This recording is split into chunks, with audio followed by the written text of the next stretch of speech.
And it's now time for the health report. This evening we're looking at intra-abdominal abscess. An intra-abdominal abscess is a pocket of pus or infected fluid surrounded by swollen tissue inside the belly. It is usually caused by a bacteria.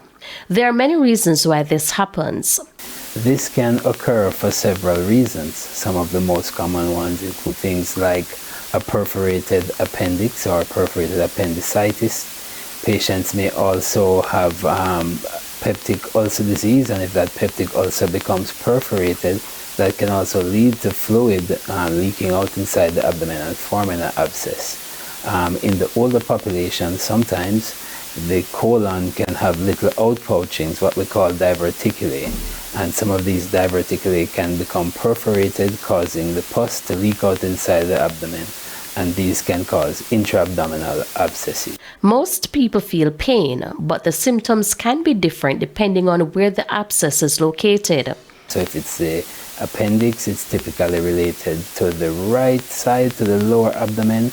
Patients who have peptic ulcer disease may get the pain to the upper abdomen more centrally, or patients who have colonic issues and ruptured diverticulitis, that pain is usually in the lower abdomen on the left side. So you may have pain related to one region initially, but when the abscess, when the fluid gets all over, then that pain can now become generalized. So they get generalized abdominal pain, they can have nausea, vomiting, fever.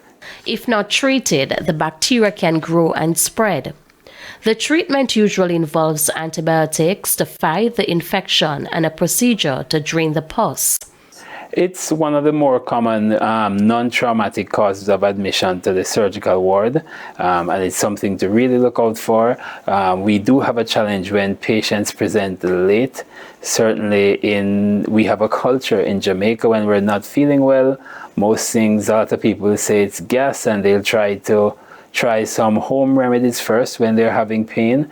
But I would say to the audience, anybody who's having significant pain and it's persisting, certainly more than one day, if the pain starts to become generalized, if you're having nausea, vomiting, please don't hesitate. Just better you come and visit the doctor for them to let you know that it's not serious. With your health report, I'm Shamela Pullen wishing you